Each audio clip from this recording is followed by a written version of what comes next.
బుడ్డోడికి కోపం వచ్చింది. ఓ అన్న ఆయన సొంత కారు మీదనే పెద్ద బండెత్తేసుకున్నాడు. లిఫ్ట్ లిఫ్ట్ అని అడిగిన ఒక పిల్ల లిఫ్ట్ ఇచ్చిన ఆయన ఫోనే కొట్టేద్దామని చూసిందట. ఇంగో ఇప్పుడు ఈ 3 వార్తలు కలిపి చూడుండ్రులా.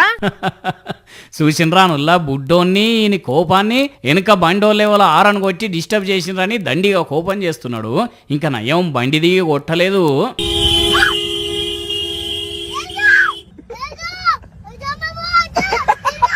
పక్క బండి మీద ఉన్న బుజ్జిని చూసి నవ్వుకుంటా సిగ్గుతోటి బుగ్గ గిల్లబోయిండు బుడ్డోడు.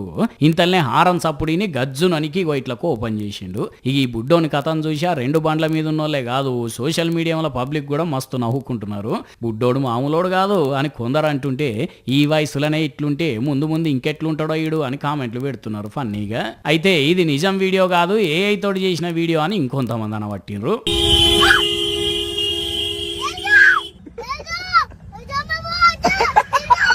ఒక్కొక్కరికి ఒక్కో పిచ్చి ఉంటదంటారు కదా, ఇగో ఈ అన్న పిచ్చి ఇట్లున్నది. మరి ఏమనిపించిందో ఏమో గానీ ధరగల్ల తార్ కారు మీద ఇట్లా పెద్ద బండ ఎత్తేసిండు. దెబ్బకు కారు అద్దాలు మొత్తం పగిలినాయి. దీన్ని చూసి ఆడున్నోళ్ళు మస్తు షాక్ అయినా ఊకోబట్టిండ్రు. మరి ఇది ఏమన్నా కోపంతో చేసిండో లేకుంటే వైరల్ కావాలనే చేసిండో గానీ సొంత కారు మీద ఇట్లా బండలేసుకున్న వాళ్ళు ఎవరన్నా ఉంటారా అనులా. ఇగో ఈ పిల్ల మామూలుది కాదులా. ఈ బ్రో తమ్ముడు బండేసుకొని పోతుంటే రోడ్డు పక్కకు నిల్చొని లిఫ్ట్ అని అడిగిందట.